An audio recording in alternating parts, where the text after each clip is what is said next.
Live from JMT Studios, Gary Seisel and Adam Buckingham are the Two Jersey Kids.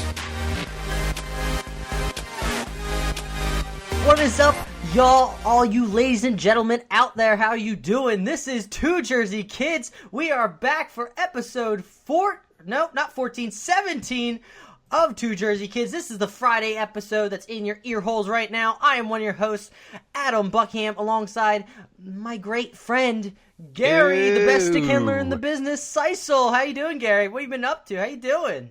Well, I actually just turned in a paper for school. I know that's not very exciting to start out with, but for me, getting done college here is a ridiculously big milestone. So I finally got a paper in. The stress is slowly subsiding.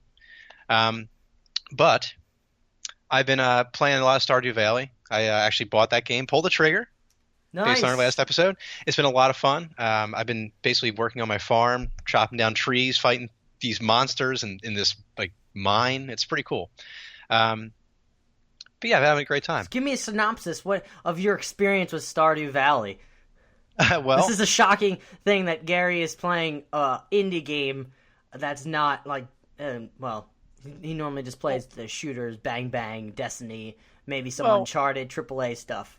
It depends. Like I said before, it's not so much the fact that it's an indie game; it's the fact that a lot of them never really like piqued my interest. So, getting into Stardew Valley, when I saw the trailer last weekend, it kind of reminded me of like a Sims type of game where you have your own person and you basically can go anywhere you want from there. You know, build your farm, build your house up. Make money, that sort of thing. And I always like those simulations. That's always been something I've enjoyed. I was a huge Sims fan back in the day, SimCity, you name it. So I've been having a blast with this game. It's kind of addicting. Quick question. What is your favorite thing to do, completely off topic, with the Sims series? What would you do? Would you play it normally, or would you just get cheat codes to make like a fucking insane house? I like playing normally. Or would you be sadistic and just kill your Sims after a while? No, I never would do that. I mean, well, when I was younger, I did because I didn't give a shit. But last Sims game I really played extensively was Sims 2, and I had a guy basically that I started from like the very bottom in the business world, and just worked my way up until the point where I was getting picked up in front of my house by a helicopter. Damn, I was making that's when you know money. You made it is when you're getting picked up in front of your house with a helicopter, because that's realistic. The coolest part about the whole thing is that I got married, had a kid, and then the kid grew up. And then I moved him out and started another thing with him. It was the coolest thing ever. But I didn't even know you could do that. That was one of my favorite things, though. The most successful Sims family in the world, apparently. Apparently so. Did he inherit the father's corporation? No. Well, no. I can't remember what he did. I think I wanted to go a different direction with him. I can't remember. It's been a while. Been a few years. Become a professional luchador fighter? No. No? All right, back to Stardew Valley. What have you been enjoying the most about it? Well, besides like the gameplay aspects, I think the coolest thing about the game for me is the seasons they have, because I was thinking that like it's gonna be a game where basically you have a farm, you build your farm, blah blah blah, that's it. But like there's a whole town involved. Like you can leave your farm, walk around town, meet people. As the seasons change or the days go by, you have like these certain like types of parties per season. So they have like a luau for the summer. Oh. They have. I haven't been to obviously the fall or winter yet, but like there's these cool little things that they add in. And it kind of adds to the whole atmosphere. Have you been hitting on the virtual ladies in there? No, I need to make money first, so that's the priority number one there. You need to make money to hit on ladies? Well, that's the attraction, right? You can get any woman you want with money. Yeah, let's not put that out there. Let's take that back. We take it all back. Start over. You don't really need money to hit on ladies, do you, Gary? No, but I'm saying I want to make money first, and then I'll get into that sort of thing. Okay, show that you're successful and powerful. Precisely. Well, not really that. You're not throwing money at women to there you go. Have them love you, right? Well, no. Whatever. But anyway, besides that, I wanted to mention I'm going to see Star Wars tomorrow. I'm very excited for that. Rogue One. Uno, yep. I've been hearing great things about it. Yeah, Well, so I didn't really look. I don't look into spoilers. Some people apparently do that. But I was reading reviews about the movie, and like of course, the New Yorker is like, oh, it's overcooked. It's this mediocre character, and I'm like, oh my god. I'm like, I don't feel like reading this pompous bullshit anymore. So I went over to regular people reviewing the game or reviewing the movie, and people were really positive about it. So yeah, I'm excited. That's why at least I put stock into Rotten Tomatoes, both with their critics, because they take a culminate. It's kind of like Metacritic, where it's a culmination of a bunch of critics reviewing a game, reviewing a movie. So more likely that it will shine through if it's a good movie. And then also I look into how the actual normal people view the movie, because no one's going into a movie. I am not going into the movie with like critical eyes. I'm not like completely invested. Well, I am invested in the plot, but I don't like try to actively look for plot holes. I'm pretty decent at suspending my disbelief. I'm not the best at it. The person that I know that's best at suspending their disbelief is my brother. He's amazing. I wish I was like that, so I could just believe any generic action movie. Suspend my disbelief and just be like, yeah, rock and roll. Yeah, I don't know. I see with Star Wars is different though, because it's obviously fake. Like it's not, Wait. Like you can't force choke people, what? obviously, in real life. Even though I'd like to. Damn. But yeah. First throwing money at women, and now you're trying to actively choke people with the Force. I'm a little nervous right now. I'm not gonna lie. Piss me off in traffic, and you got a problem. Oh man, that would solve all your problems. Just push everybody out of the way that's in your way. Gently, Absolutely. Of course. You're not trying to kill anyone, right? Well, yeah, I don't want to hurt anybody. Why would I ever want to do that? Even though you just said you would force choke people that like drove you insane while you're driving on the road. But, semantics. So, what have you been up to? I've been talking about myself for about 10 minutes. Well, yesterday... No, was it yesterday? Was it yesterday? No, Tuesday...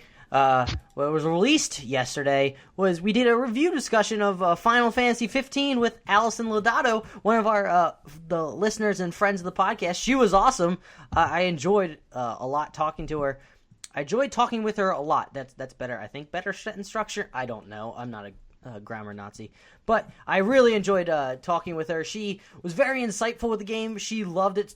You could tell in her voice that she seriously loved that game. She had some faults with it, but she kind of did sell me on it, because if you didn't listen to it, Gary, at the beginning of the podcast, she was saying her main mission was to sell me and you on getting Final Fantasy 15, and I said I'm sure as shit that Gary will not get Final Fantasy 15.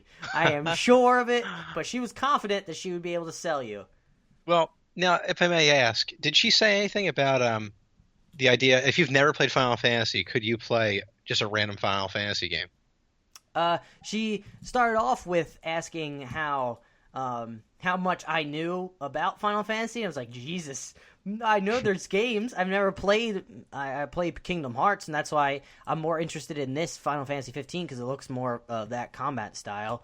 But she said there's definitely touchstones to the previous ones. They play like fan service with like the music that they have in the game. Like when you're driving, they have the soundtracks of all the previous games before. So there's little touchstones, but I don't think you need necessarily to play those games to have any impact on this game. I think they're all separating stories. Fair enough. So that's why I'm interested in playing Final Fantasy 15. She kind of sold me on it because it kind of looks like a cool. It reminds me of like Monster Hunter with like the sprawling large bosses that you fight, and the game looks gorgeous and it's like an open world. So I'm definitely, because there's a lull right now, but there are games I still want to get to. I keep saying I want to get to Tales of the Borderlands, but that has yet to happen. I'm probably going to play it tonight after we're done chatting for the podcast. But other than that, what I've been doing in my personal life, recently, like a few weeks back, I've been going to boxing. Well, I've been going to boxing for like months now. But I actually hurt myself. I threw one punch. I think I wrapped my hand wrong, and like my knuckle was killing me. So I thought it was a bruised knuckle. So I gave it a few weeks, rested it up, went back last week. I went through most of the 2-hour practice. Towards the end, it was killing me. So I decided, you know what? Let's go to the doctors. Apparently, I have a hairline fracture, and it's telling me I need to rest it for 8 to 12 weeks. So instead, I've been doing in the gym called Fight Camp, and I feel like I'm about to pass out as I'm talking to you on this podcast. So if I fall over, please call 911. Alrighty then. Yeah, I'm freaking dead right now. Oh, but I hope my voice is not dead. What games have I been playing? I've been still playing Freedom Wars on the Vita as I watch some Netflix when I'm just chilling a little bit. Because being an adult, I try to get up. There's so much shit that I need to get done. Other things called life. Besides playing video games, and sometimes video games fall by the wayside, which sucks. But that's why we ask for all you beautiful listeners out there to give you voice your opinions on games and tweet us at 2JerseyKids to let us know how you feel about these games. And if you're really passionate about one game and want to talk about your experience with the game, you're more than welcome to come on the podcast like Allison did. She was awesome.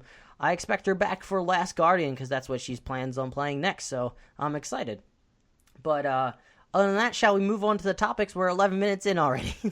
Rock and roll. All right, moving on to the topics. Yooka-Laylee is set for an April 2017 release with a possible Switch port in the works, but the Wii U port is no more. Dennis Carden over at Destructoid writes, up until this year, I've never had a chance to play the likes of Banjo-Kazooie, Conker's Bad Fur Day, or any of the other oft-acclaimed Rareware classics. As a child, I never owned a Nintendo 64 of my own, and I rarely even had access.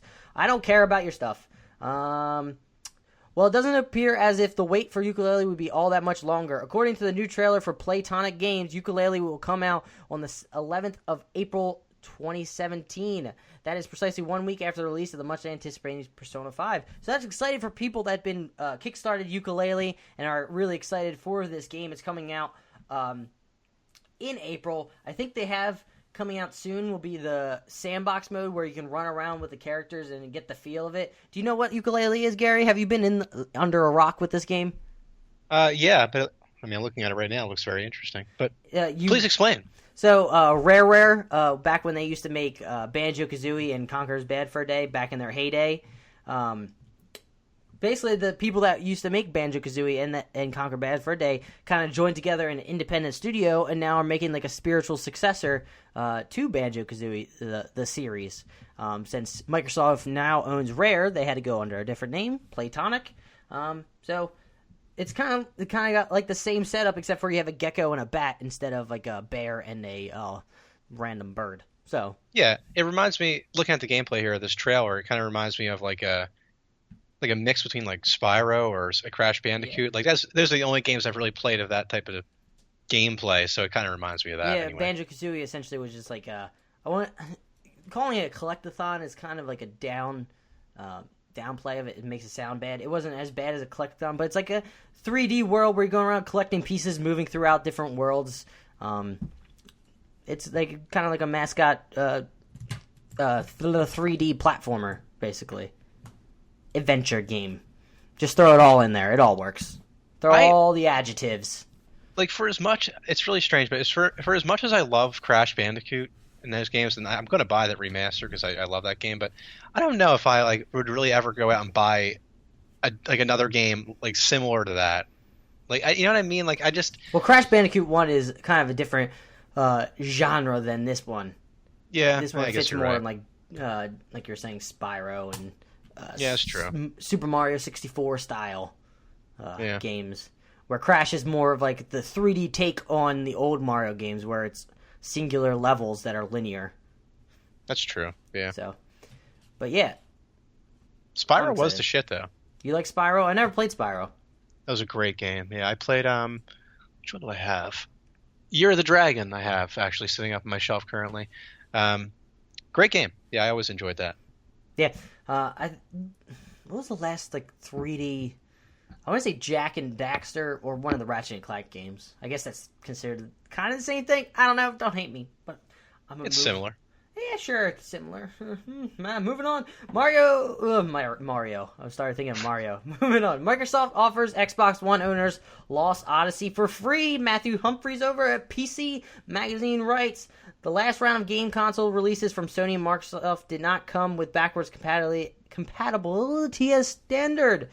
This was mainly due to both platforms moving to an x86 architecture and not wanting to spend any more cash than was necessary to ship new machines. However, Microsoft is steadily unlocking Xbox 360 games for play on Xbox One, and the company is celebrating a milestone by offering a game for free. The Xbox One backward compatibility program is possible thanks to emulation. Since its introduction in November 2015, Microsoft has slowly been adding new Xbox 360 games to backward compatibility lists. In each case, the game is downloaded to the Xbox One hard drive and then run through an emulator to play. If you own the original game on disc, it's possible to place it into the Xbox One drive and play without having to pay for the game again. Alternatively, supported games can be purchased digitally, blah, blah, blah, blah, blah. At launch, there were 104 supported Xbox 360 titles, but the library has grown to over 300. Microsoft thinks that's worth celebrating, so Microsoft One owners are getting a free game to play. From now until December 31st, the Mistwalker developed Xbox 360 RPG Lost Odyssey can be downloaded for free, a 22.4 gigabyte download. I actually played this game on 360. I fucking loved this game on 360. This game was the bomb. Yeah, it's funny. Now, see, I played this game as well, and I enjoyed the game. It wasn't really my type of genre, I guess. Like I always liked RPGs, so I obviously bought this. But the thing about this game, I remember I was younger at the time, so I was less willing to like really stay at something and really try to beat it. So like I played this game. It definitely got difficult halfway through. I remember I had to like.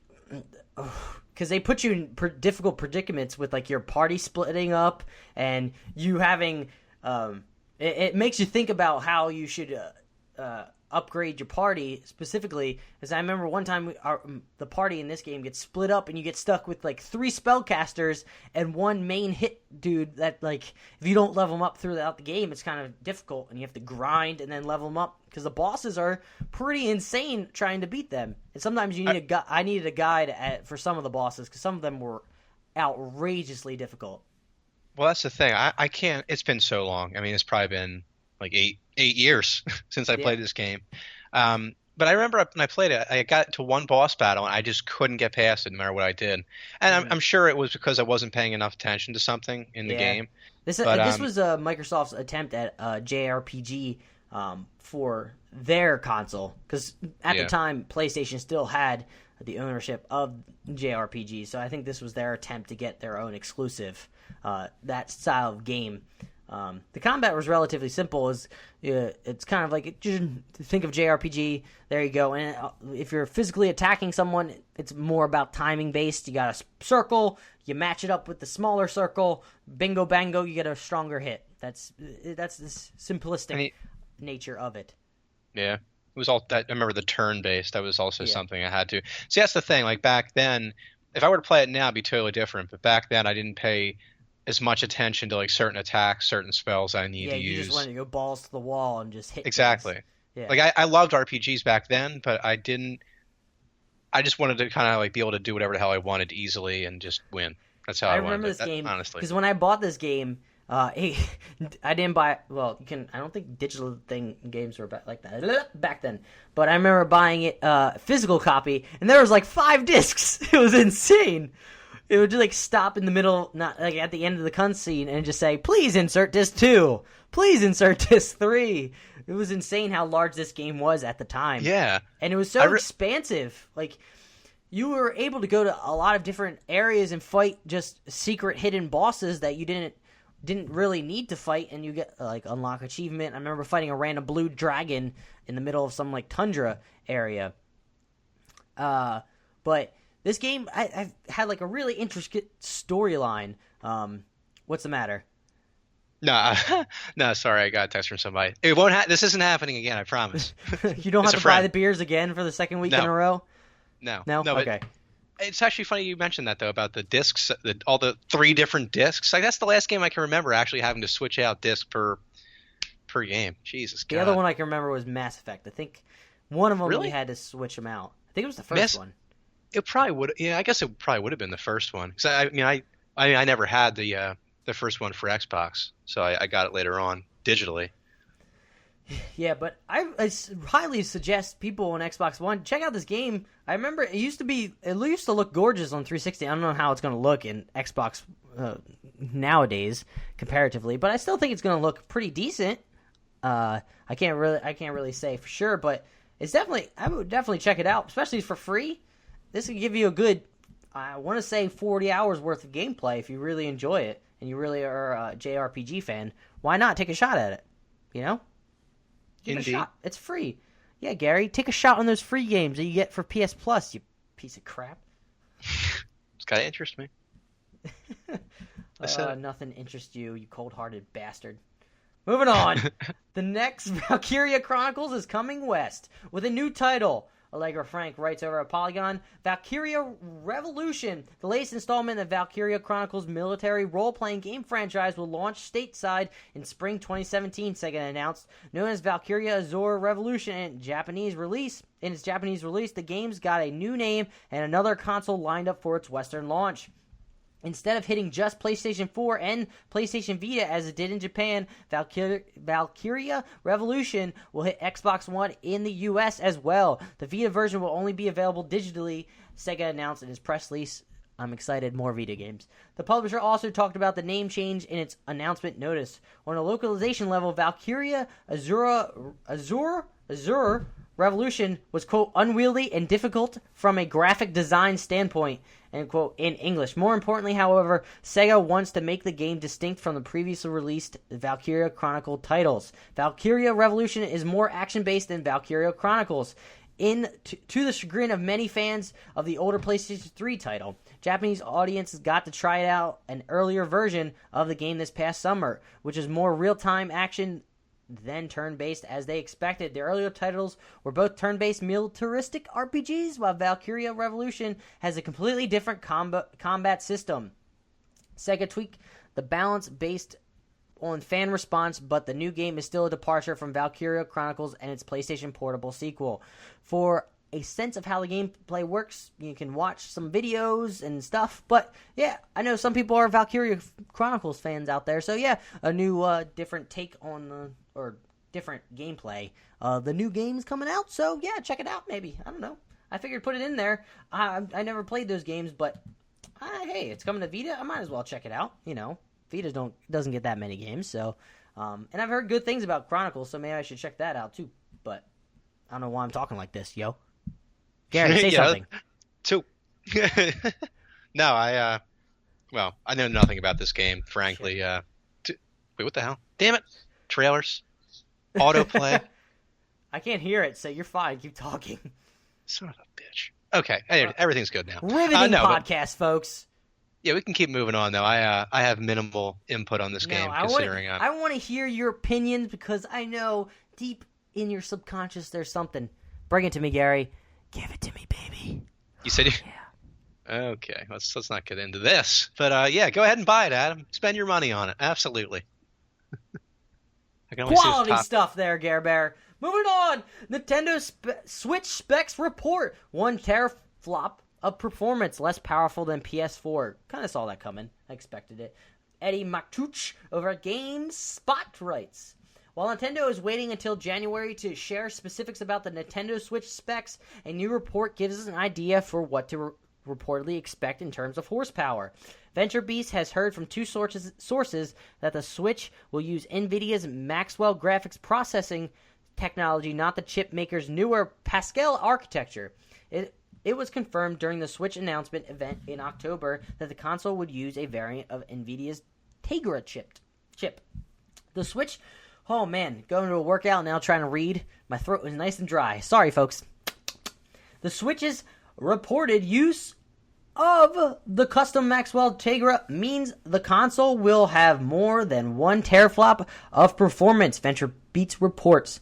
This will be well below Project Scorpio's 6 teraflops, the PS4 Pro 4.2 teraflops, the standard PS4 1.8 teraflops, and the standard Xbox One 1.3 teraflops. Not gonna lie, it kind of reminds me of back in the day where there used to be 32-bit, 64-bit video game consoles. I don't really care too much about teraflops. As long as the game looked good, that's just me. Quote, the custom Maxwell Tegra, which uses a 20 nanometer, I think that's what the unit that is. I've been out of science classes for a while now. Process, as opposed to the more efficient 16 nanometer process of the Pascal. I feel like nanometer is wrong. Oh well. I'm In not the a machine, just hate on me if you want. In the machine is still powerful enough to play Nintendo-style games that rely on quality art over horsepower, but don't expect Switch software to match the graphical fidelity of its highest-end PS4 games. VentureBeat, end quote, VentureBeat reported. Sources told the site that Nintendo is in, quote, such a rush, end quote, to launch the Switch that it could not wait for the Pascal version of the Tegra processor to be ready for use. Nintendo and Nvidia declined to comment when approached by VentureBeat. Not gonna lie, the whole saying that they rushed and could not wait for Pascal version, I wonder why. Maybe because Wii U is sort of bombing.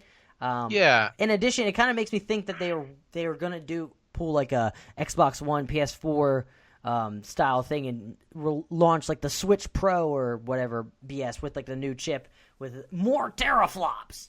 Yay, buzzwords.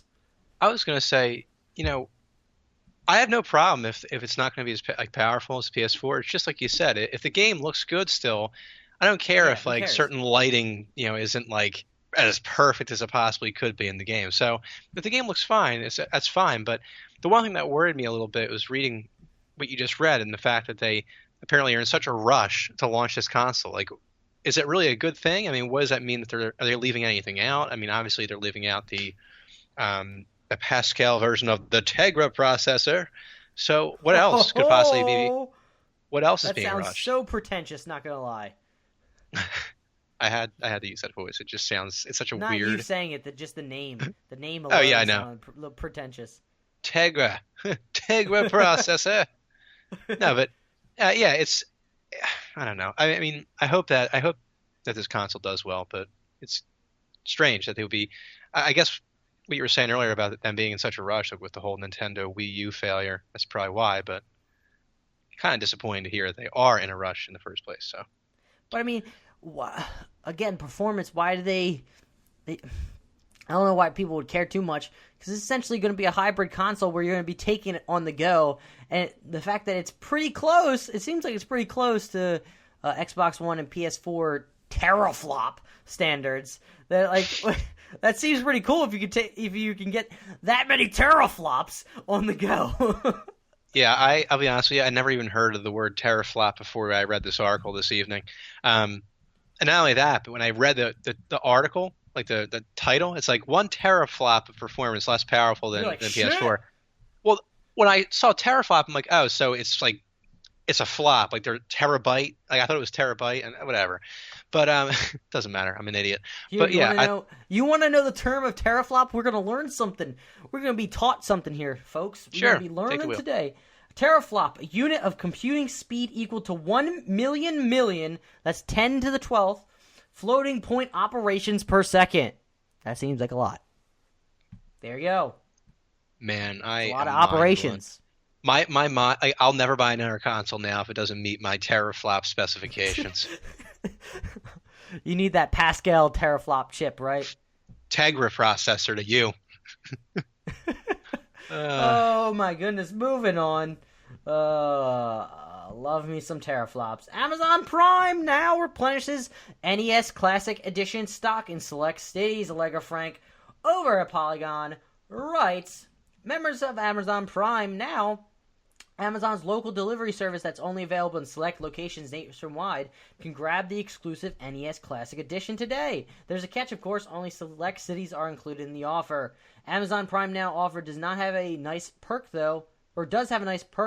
Unlike standard Amazon Prime, this service includes free 2-hour delivery for all NES Classic Edition orders. Wow, that's pretty cool. That means that customers would be able to start playing their tiny plug-and-play systems not long after purchasing it, if they can even manage that. The good news is that Amazon hasn't specified how limited the Amazon Prime Now stock is for the NES Classic Editions that are now on sale. Although anyone who's been hunting around for one since its release last month should be well aware by now that they go fast. Customers can only pick up one of the consoles per order. So here are the list of cities. New York, shocking. Austin, Texas, Houston, Texas, Dallas, Texas, San Antonio, Texas. Yep. Lucky you, Texas. I agree with this one guy at the bottom here. He goes, hey, here's an idea. What if you made a ton of these and then sold them through a retail? and then quickly made more to replace the ones that were sold. I know, fucking crazy, right? Seriously, this is bullshit. I don't even care. It's great. They're doing this 2-hour delivery service. I don't give a fuck, because if they would have released the right amount of, or produced the right amount of these consoles back, I don't know, a month ago, I would have bought one. I would have one sitting in my room right now. But instead, they decided to screw with people and they had this artificial shortage where you can't find one ever. The hell with Maybe it. they just didn't expect it to sell this much, honestly. I don't know. I think I kind of don't want it purpose. anymore, because why do this when the Switch is coming out? I don't need to spend. Well, that's not a huge deal now. I don't know. Not if only I want that it anymore. You lost me, Nintendo. Well, see, if there really was a shortage, okay, so they didn't realize there was going to be this much demand in the first place. So, okay, fine, fair enough. But then the second time you only release a certain amount again and then run out again? Like, come on, guys. Get your shit together. Satisfy your fans that hate you, please.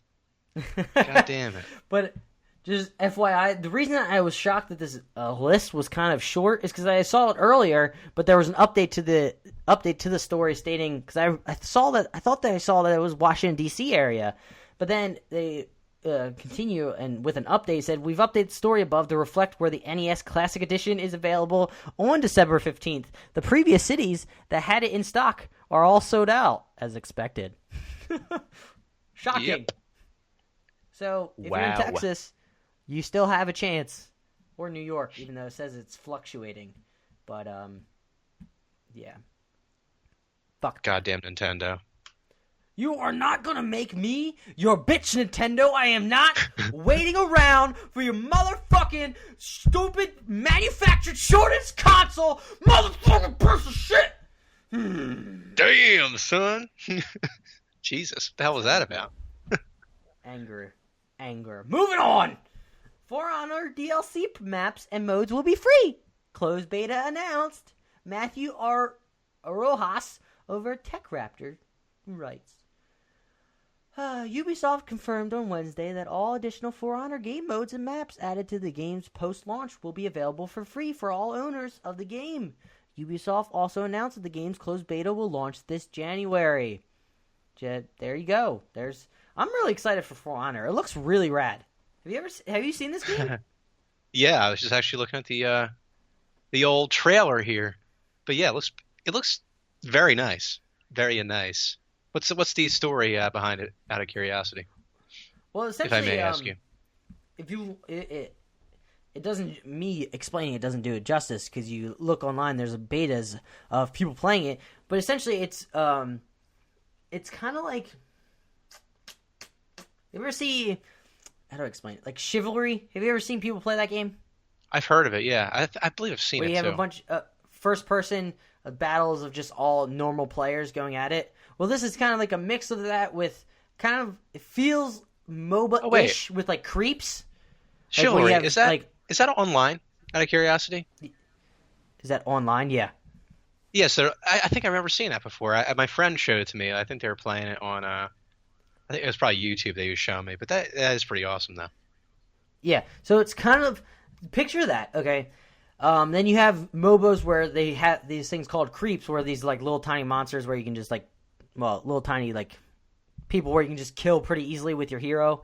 So they're kind of like that, but they're just normal, like, just regular soldiers, but shorter than you, because the hero you play is, like, gigantic. So it's, like, 5-on-5, and it's kind of MOBA-esque where you're trying to capture certain points. And if you go up against players, I think there's, like, 3 directions where you can defend and attack. So it's kind of like you're in a duel, like, you're basically in a duel fighting, where you're in a standoff position and you can guard. If somebody attacks, you can guard and then counter. It's like pretty insane. It looks pretty rad. If you get pretty good at it, you could probably take on a bunch of people. Just wreck shop. So the combat looks better than Elder Scrolls, is what you're saying? I don't want to say it's better, because it's more simplistic with, like, the blocking and the... so it's still kind of like a hack and slash, that sort of thing, or is it... No, the hack and slash basically occurs is when you're taking out the small little guys, where you're just fucking wrecking shop. And then when you're fighting... So I can definitely encourage you, when you get a chance, to check out For Honor's Dueling. So go... go. Well, you can probably check it when I'm reading the next article, but it's pretty straightforward and it seems pretty cool. Honestly, it's kind of like a chess match with 1-on-1. But if you get kind of screwed with 2-on-1, you'd be kind of fucked. Unless you're somehow amazing and can block like two people at once. I don't know if that. Yeah, I don't know if that would work. You'd be Jesus, if you could pull that off.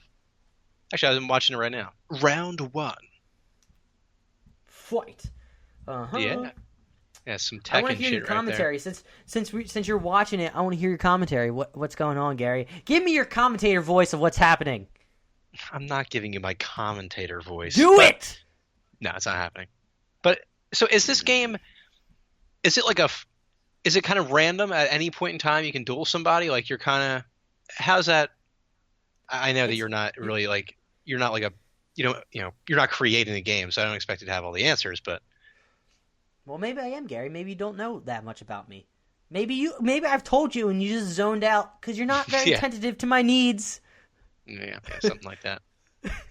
But essentially, like I was saying, the reason you duel somebody, like you're fighting 1-on-1, is another human player, comes up and you're both in the same area and you fight.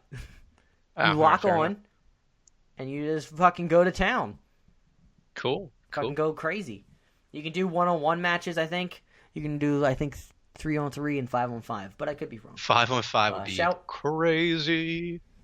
You should definitely check out gameplay videos of it. It's insane.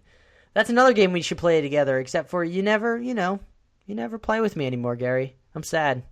Never have the chance to. We have, jobs and life. It sucks. Fuck that. It does suck. All you listeners out there, make us huge so then we can play together.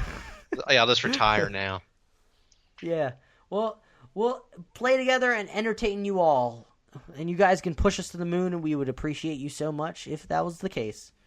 If not, we're just going to keep doing this, and that's fine by us. We're happy with it. I don't want to work. Just kidding. I don't mind my work. Moving on. New Nintendo Switch patents show VR headset accessory. Joe Scrabbles over at IGN writes. A new set of Nintendo patents for its upcoming handheld hybrid Switch console show what appears to be an accessory allowing for virtual reality play. Spotted by NeoGAF user Rosty, the accessory is referred to as an quote HMD head-mounted display end quote and appears to work similarly to Google and Samsung's VR solutions. The core Switch tablet is placed into a VR headset which features lenses to create the 3D effect. That's pretty cool. It's kind of a smart patent. Now, the patent also describes being able to use the detachable Joy-Con controllers while using a headset, although it does not say whether they would utilize motion controls while doing so. The patent description notes that in the, quote, present embodiment, end quote, of the Switch, it will use acceleration and angular velocity sensors to perform head tracking. However, the patent also indicates that the Switch console may not contain those sensors, meaning the headset itself will perform the tracking. The patents were published today, December 15th, but were filed on June 20th, meaning the choice will almost certainly have been finalized in the interim. That's. I was trying to think. I know that I've seen that word before because interim champions in UFC, but I was like, I can't think right now. When I work out, my brain goes to shit. Just kidding. I don't really have a brain after work. I'm just tired.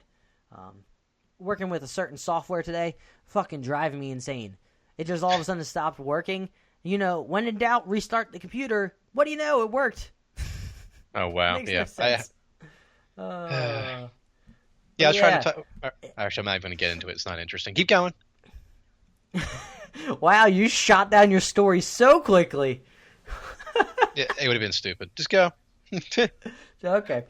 But, I don't know. This is kind of a pretty smart patent using the Google and Samsung ideas of using your phone as the virtual reality headset or display. So I think it's kind of smart. I don't know. I think it was Reggie back stating that it seemed like something about VR being not what Nintendo was focusing on, or seemed like a gimmick of some kind. I don't remember the exact quote, so I'm not putting words in his mouth. But since they filed it back in June 10th, that time, I feel like it sounds a little hypocritical if they did talk shit about VR and they already filed the patent way back when. Honestly, I mean, this is just my opinion, but I don't know.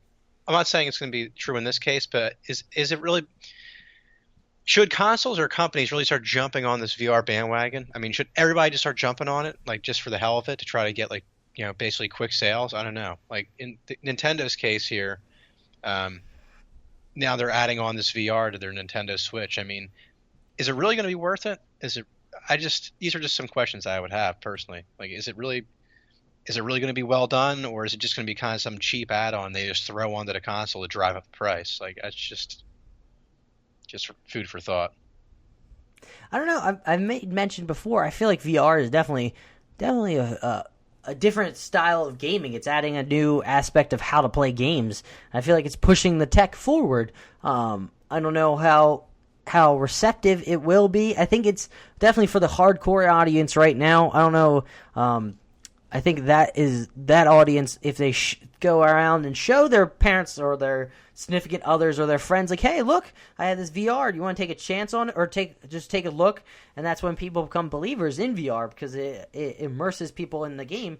So I feel like that's the way to push it forward. So if you have more consoles, so to speak, out there so VR headsets out there for people to try, maybe it'll push the industry farther, and it adds competition. So now you have the Switch at the lower end of the spectrum, with like how Google and Samsung are right now, where it's just your phone or a cardboard box putting your phone in and having that as VR, whereas you have the higher end like Oculus Rift and Vive that have better sensor tracking and have basically better experience, better games on it. So it's a different spectrum. So at least that will give a broader sense of I'm losing track here. I felt like I had a good point going. But but it gives a broader spectrum of what people can get into and what people can show to their family members, their friends, and maybe push the industry forward.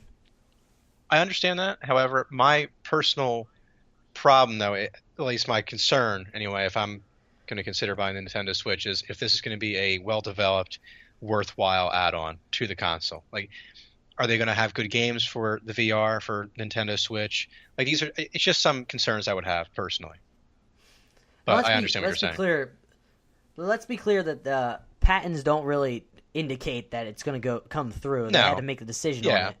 It's true. Yeah, absolutely. But sometimes you just file patents just in case you end up doing it, or you don't want anyone copying that idea. It's just being safe. My throat is killing me. Moving on. We meant to get to this a while back, but we never did. The one time I completely forgot to add it. The second time the website was down. So third time's the charm, folks. Over at goldencartridges.com, I've been checking it out. It's a lot of it gives you articles on crowdfunding or new indie games coming up. And I like reading one of the featured articles of different games being crowdfunded or kickstarted or, voted on Steam greenlit. So this one is High Risers on, I don't think it's Kickstarter, but Ryan Donovan, he writes all the articles, I'm pretty sure, writes, the High Risers Kickstarter shows off in a very impressive pixelated game filled with monsters, exploration, building, and survival. He says, I am so excited that I came across the High Risers Kickstarter campaign. Seeing the name, I thought it was just going to be some sort of building game, but it turned out to be something so much more. The development studio at Solar Powered Games has created something very amazing. Beautifully designed and pixelated world, High Risers pit players against dangers like no other in this urban survival RPG. Resources are limited, and a group of 4 survivors only have each other. Will you help them survive? The story throws players into a recently destroyed world. A mysterious event occurred, causing most of humanity to actually disappear. Instead of humans, these ominous creatures are known are known as dreamers now populate the empty cities. As hollow as the world seems, a group of 4 survivors have met by chance in the aftermath of this calamity. They have sought refuge on the light-flooded spires of the city skyscrapers. Here is where they desperately work out a way to escape this hellish, fearing each night what might come from the lower levels of the building. High Riser Kickstarter has some core mechanics. The High Risers Kickstarter has some core mechanics that are completely required to survive. Players will have to scavenge, craft, research, and learn to combine their players to use teamwork. Players will have to search every nook and cranny of the game's world in order to gather materials needed for crafting. Crafting can be anything from creating a new barricade to a new weapon. As you progress and or find better material, you will be able to craft sturdier things. If more advanced inventions are needed, players will have to research. Shocking. Sadly, time is not your best friend, so players will have to decide between needs, medicine or mechanics, construction or chemistry, electronics or engineering. This will be up to each player. Off to an amazing start, the High Riser Kickstarter still needs your help. Check out the page to learn more. As well as Kickstarter campaign, they are trying to gain attention on Steam Greenlight, so check out that one as well. And vote yes! So, if you go to Golden Cartridge, I don't know what to call this segment, the Golden Cartridge segment, that sounds good. Go to their website, there's a link to the Kickstarter page. It's called Kick Track, though. So, take a look. It looks fascinating. I like the art style. I'm always a fan of pixelated art. Looks interesting. I don't know. It caught my attention when I first looked at it. When I first saw it, I was like, oh, maybe they were just building a building. High risers, building a pixelated building going up. I like the I was watching the trailer, and I like the fact that you have to like run around, gather resources that they're like mundane resources, like or mundane materials that you wouldn't really think about, just passing by them like at any moment in time. But you use them to help you survive. Like you craft them into certain things, to kill your enemies or build like walls, build walls. So it's pretty cool in my opinion. Not sure yet. Cool. I said this before. I'm a little tired of the post-apocalyptic scene and genre, but I can see this game being pretty cool though, regardless. It's not zombies though. They're called dreamers, man. They're completely different. That walk like zombies. That walk like zombies. Kind of. They don't look like zombies. They look kind of really weird, but they still, you get the idea. Moving on.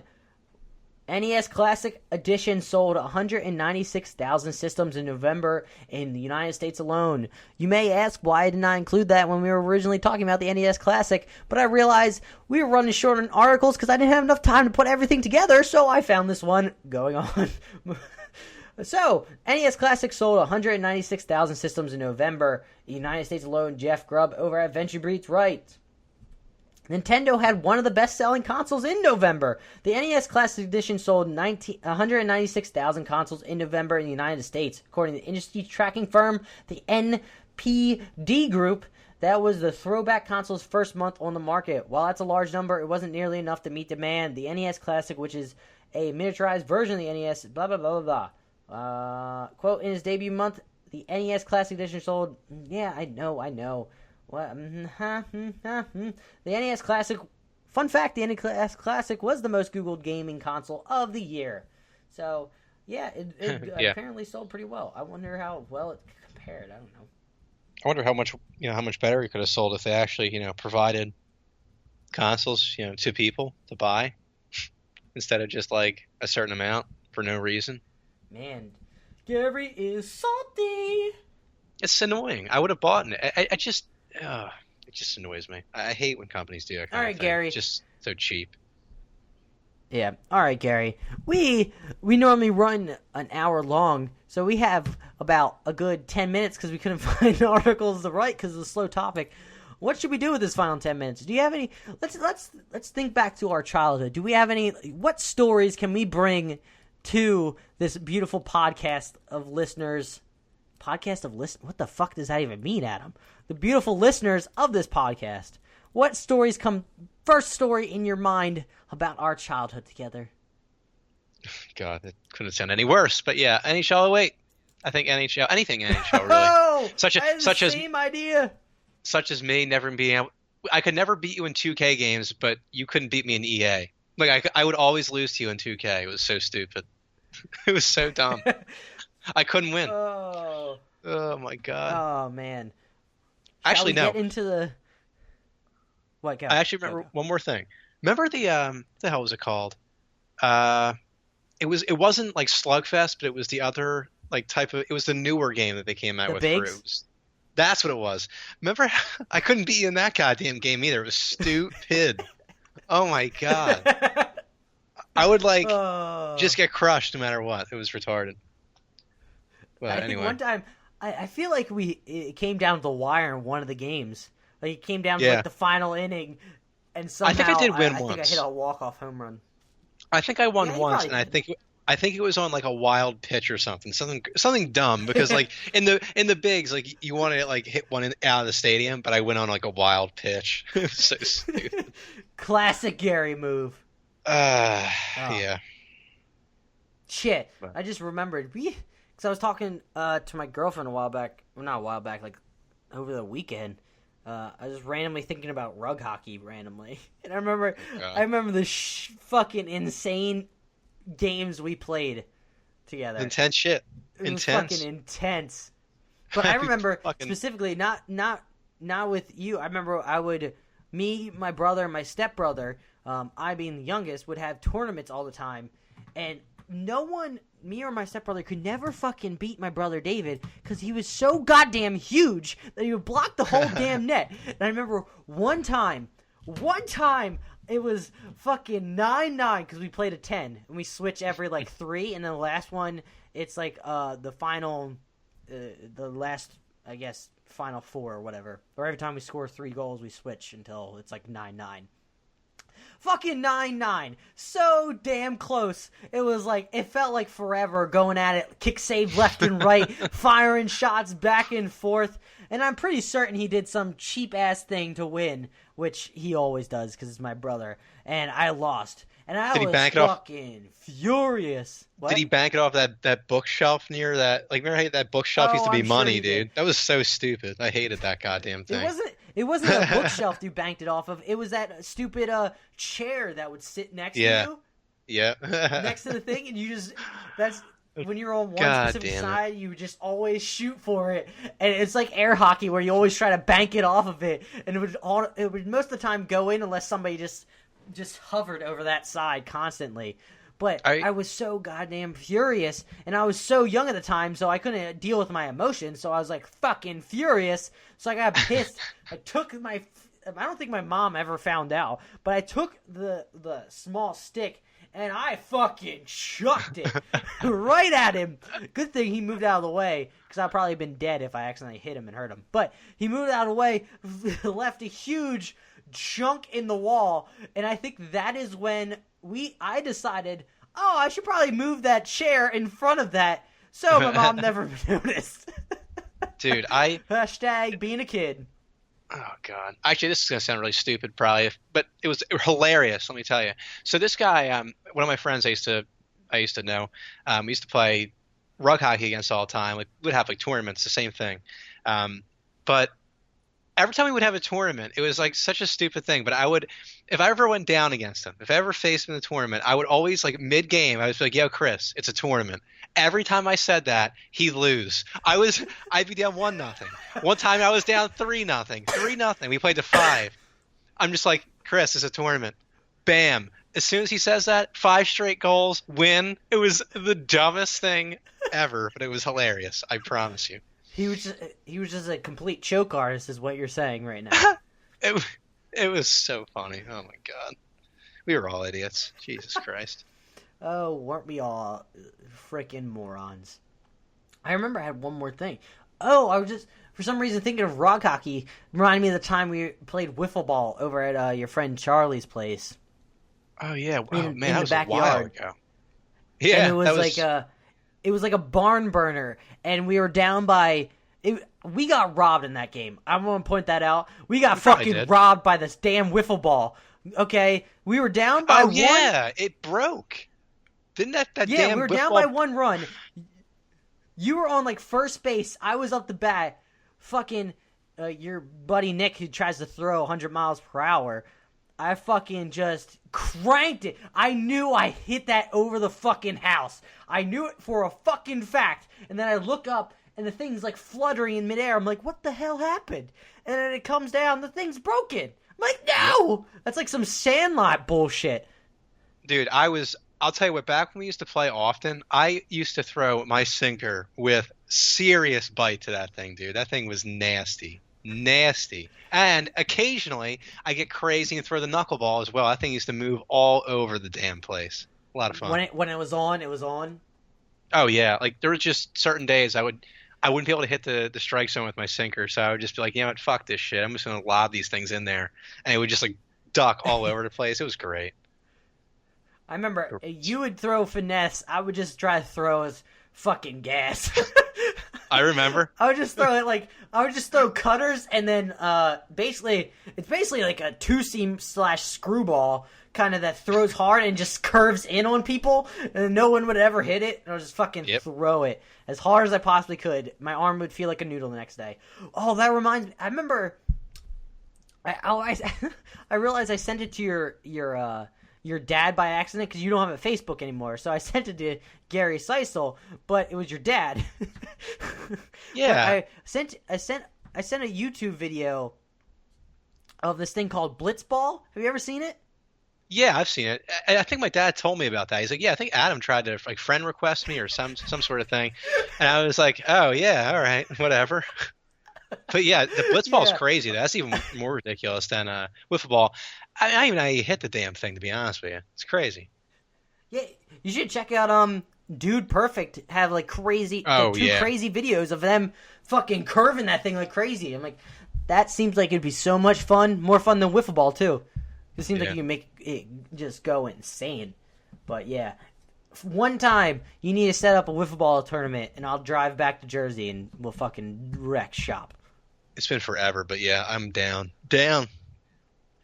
Or a street hockey tournament, which we got screwed again. We keep getting screwed in these damn tournaments. This bullshit. The only reason, okay, let's put. I'm not trying to sound like an asshole, but the only reason we lost that one championship is because I sprained my ankle horrendously and I couldn't move. I know. We were crushing it. I was in net. I was fucking doing pretty decently for my first time. Yeah. And you were all over the ice, and then you fucking sprained your ankle and you couldn't move, and then it was just a downhill from there. Well, we had it. You said ice. We were walking on this one. It's actually regular deck hockey, but yeah, no, I hurt my ankle. I remember we took a week off so I could like recoup.